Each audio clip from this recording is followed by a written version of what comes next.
I'm Cavin Elizabeth and I'm a wedding photographer and bridal boutique owner based in San Diego, and today I'm going to be talking about everything you need to know about rehearsal dinners.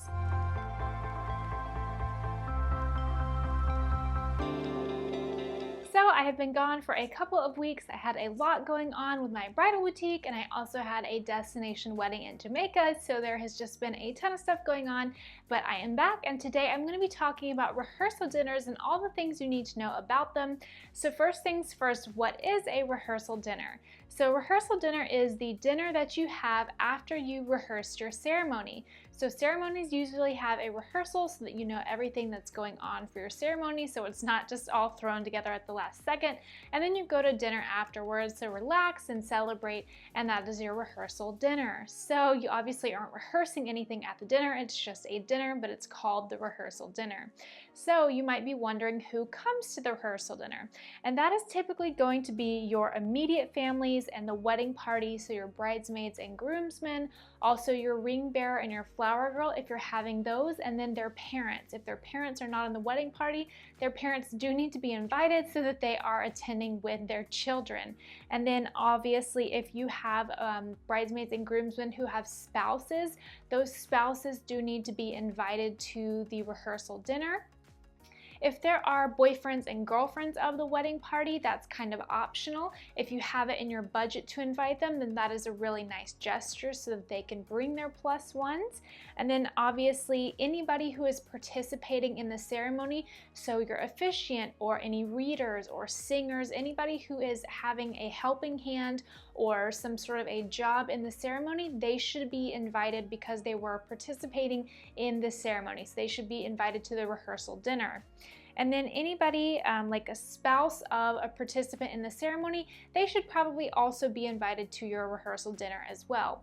If you have space in the venue for your rehearsal dinner, and also if you have the budget to invite your extended family such as grandparents, aunts and uncles, maybe close cousins, that's also nice to invite them to your rehearsal dinner as well.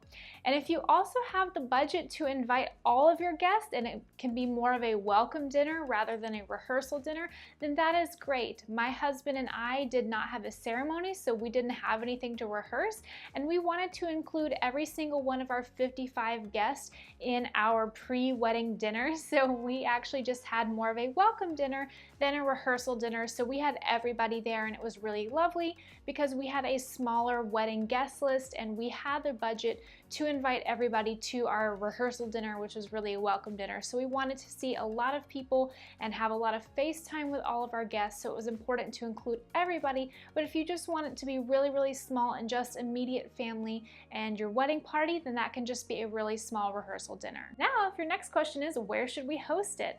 Now, a lot of people choose not to have their rehearsal dinner at their wedding venue because they want to keep it separate and change things up, make it not all at the same place. So that's pretty common to not have it at your wedding venue so that it's not all the same place. But if you are having a destination wedding where you're literally all on the same property, then you might not have a choice. It might have to be at the same place as your wedding, but maybe you choose a different venue at the same venue, so a different restaurant at the same property or just a different setting in general. So you might have to do something like that. But typically it's not going to be at the same venue or the same hotel or the same place as your wedding, so you're going to have it at a separate location. A lot of times rehearsal dinners are at restaurants. So maybe you choose your favorite restaurant in your city, or maybe you choose, say if you're going on your honeymoon in Italy, you choose an Italian restaurant, so you kind of pay homage to where you're honeymooning.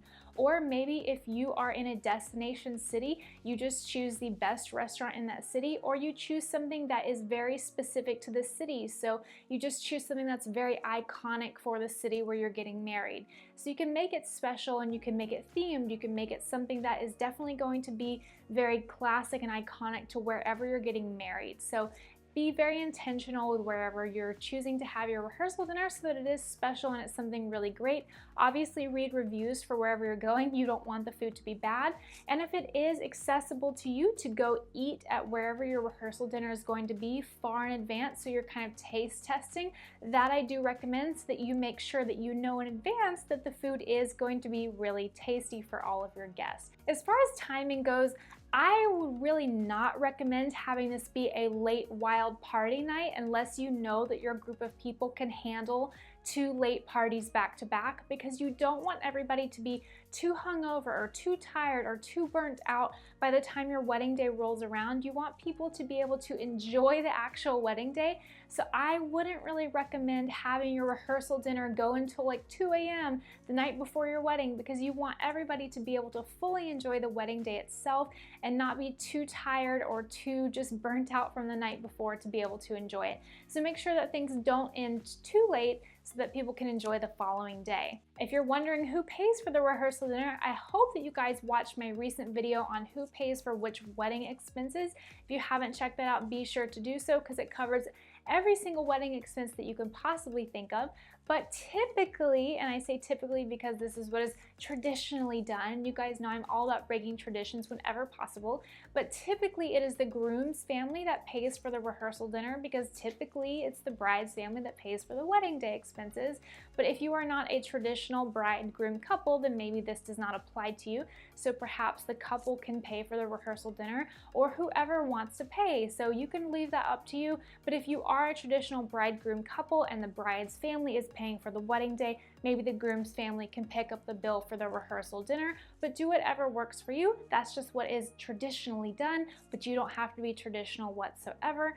And if you are the host, or whoever is the host of the rehearsal dinner, that is usually the person who might give the toast of the rehearsal dinner night. So there are traditionally toasts on the rehearsal dinner night, but they are a lot more informal. So there's usually not a timeline for the rehearsal dinner. It's just kind of all up in the air. So whenever the timing feels right to give a toast, normally that's when toasts happen. And oftentimes on the rehearsal dinner night, toast can sort of be an open mic, so whenever people want to give toast, they can kind of stand up and give toast, whereas the wedding day itself is a lot more structured, and it's not typically an open mic night, so people aren't generally standing up to start giving toast on the wedding day, because the wedding day does need to run on more of a schedule. There's hired vendors who are on a schedule, and you want things photographed at certain times, whereas the rehearsal dinner is a lot more laid back. So you can kind of have an open mic style for that, but typically on the rehearsal dinner night, it might be more of like the groom's parents giving toast, and then maybe friends. You could really have anybody giving toast, and they could stand up whenever the timing feels right, clink some glasses, give a toast. And as far as attire goes for the rehearsal dinner, you will typically be sending out invitations that talk about the rehearsal dinner for whoever is invited, and you should list the attire, whether it's casual or it's cocktail or it's formal. Make sure that people know how to dress for your rehearsal dinner, so you don't leave them hanging, or they're gonna start texting you, what should I wear? And you don't want anybody asking you those questions the week of your wedding when they're packing, because you're gonna be very busy with your own details and logistics the week of the wedding. So make sure everybody is prepared, and whoever will be invited to the rehearsal dinner does have some sort of invitation sent out to them, a little extra card in their envelope for whoever will be getting an invite to that. So that is pretty much everything that you guys need to know about rehearsal dinners. Again, they're typically done the day before the wedding. That's pretty much how it works. And if you guys have any other questions about rehearsal dinners, leave them down in the comments, and I will see you guys next time. Bye!